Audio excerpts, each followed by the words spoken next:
오늘의 글로벌 경제 이슈를 쉽고 빠르게 알려드리는 덕으로 인사이트 시간입니다.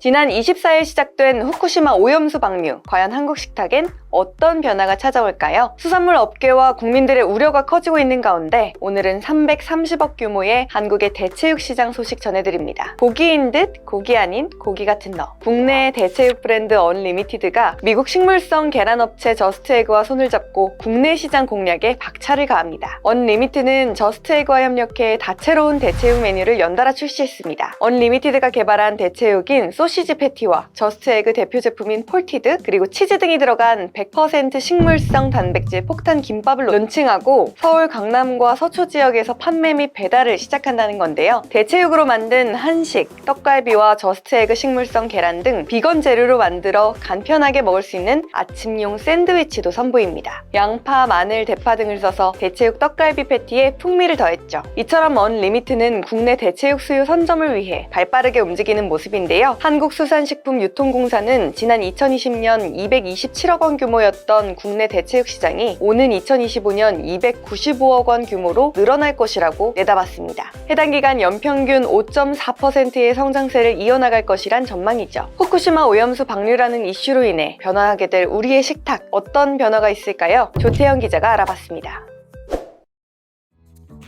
자, 오늘 볼 내용은 이겁니다. 대체육과 관련한 내용인데요. 이 기사는 주말에 나올 내용이고요. 대체육이라는 게 뭐냐? 기존 고기를 대신하는 고기죠. 그러니까 뭐 식물성 고기라든지 아니면 최근에 많이 각광받는 배양육 같은 것들을 말합니다. 식물성 고기는 우리가 잘 아는 짜파게티 같은 데 들어가는 콩고기를 주로 말을 하고요.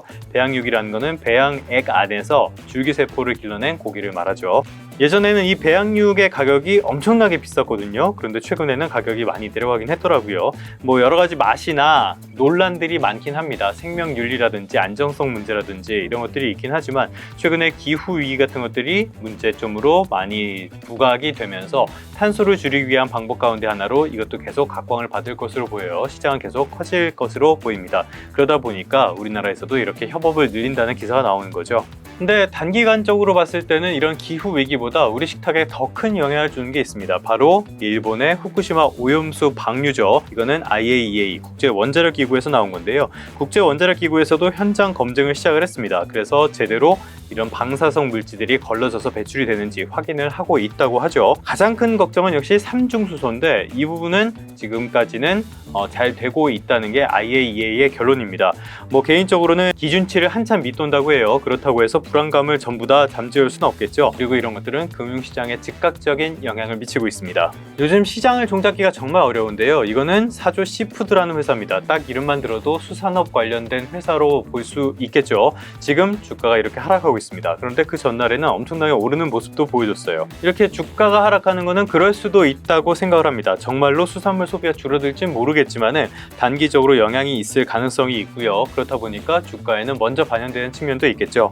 반대로 이런 회사의 주가는 굉장히 빠르게 오르고 있습니다. 보라티알이라는 회사예요. 이 회사 이름 들어보신 분 있나요? 지금 주가가 굉장히 많이 오른 모습 확인할 수 있죠. 찾아보니까 이 회사 뭐 이렇게 가공식품 같은 것들을 수입해서 유통하는 기업이라고 하더라고요. 주요 제품을 보니까 여기 보면은 뭐 육아공유, 농산 가공식품류 이런 것들이 있습니다. 주요 제품은 파스타, 오일, 소스 이런 것들이 있는데 소금은 없네요. 이 회사는 지금 소금과 관련한 종목으로 각광을 받고 있습니다. 중국 시장에서도 소금 관련 종목들이 급등하는 모습을 보여주기도 했었죠. 지금 몇 가지 종목을 예로 들었는데요. 사실 납득이 가는 부분도 있습니다. 예를 들어서 수산물보다는 닭고기를 대체품으로 많이 찾을 것이다. 이런 전망이 나오면서 닭고기 관련 6개 종목들이 주가가 많이 오르는 모습을 보이기도 했고요. 또 생으로 수산물을 먹기보다는 이걸 대체품하는 가공수산물들, 그러니까 어묵이라든지 맛살 같은 것들을 많이 먹을 거다 해가지고 이런 사조 시푸드 같은 회사들의 주가가 단기에 급등하는 모습을 보이기도 했습니다. 뭐 소금은 품귀 현상도 있었으니까 그럴만하다 이런 생각도 들기도 하고요. 반대로 어처구니 없는 것도 있습니다. 이 방사선 해독에 와인이 좋다는 이야기가 있더라고요. 어느 정도는 검증도 된 것 같긴 한데 탄닌이 이런 방사선 물질을 결합을 해서 배출이 된다는 겁니다. 그러면서 와인 업체의 주가가 쭉 오르기도 했어요. 그런데 탄닌으로 방사능 잡겠다고 하다가는 알코올로 간이 먼저 뻗을 것 같습니다. 이것도 방사능과 관련한 이슈가 있을 때 항상 나오는 이야기이기도 해요. 지금까지 말씀드렸던 모든 문제점들 결국에는 테마주랑 연결이 된다고 할 수 있겠습니다. 이거는 코스피 지수의 추이인데요. 지난 2012년 때 코스피 지수 지수가 3,000을 넘어서 고점을 기록하기도 했었죠. 이렇게 단기간에 급등을 했고요. 또 이게 어떤 펀더멘탈의 변화라기보다는 수급적인 측면이 강했기 때문에 당시에 뭐 동학 개미 운동 같은 거 있었잖아요. 당연히 조정을 받을 수밖에 없습니다. 그리고 지지분이한 장세가 길게 이어지고 있죠. 이러다 보니까 각종 테마주들이 각광을 받는 것이 아닌가 이렇게 볼 수 있겠습니다. 예를 들어서 2차 전지가 있었고요.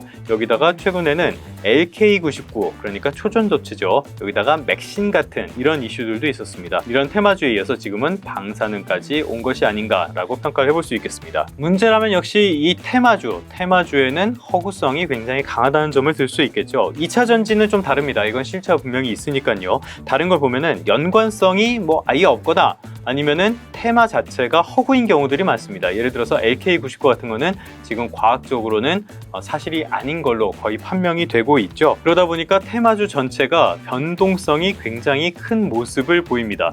대체로 시가총액이 작은 기업들이기도 하고요. 최근에는 주가 조작 사례가 잇따라서 적발이 되기도 했습니다. 우리가 모르는 음지에서 이런 테마주들을 이용한 세력들의 작전이 계속적으로 일어나고 있다는 뜻이에요. 계속 문제가 되는 리딩방 같은 게 대표적이긴 한데요. 예를 들어서 유튜브 채널만 봐도 어떤 채널들은 뭐 1000% 이런 수익률을 보장합니다. 어떤 종목이 좋습니다. 이런 것들이 나오잖아요. 이런 말도 안 되는 주장하는 것들을 쉽게 찾아볼 수 있는 환경이기도 합니다.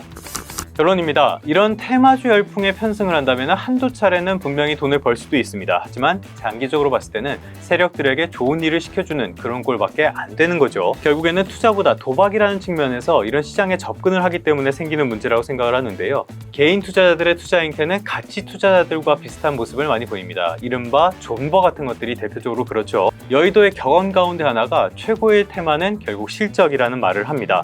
이런 공자님 말씀이 괜히 나오는 게 아니에요. 정말로 주식시장에서 장기적인 승자가 되고 싶다면 이런 테마주와는 거리를 두시는 게 옳은 방법이라고 생각을 합니다. 일확천금이라는 꿈은 이룰 수 없기 때문에 달콤한 꿈인 겁니다. 그러면 성공 투자하시고요. 다음 시간에 다시 찾아뵙도록 하겠습니다.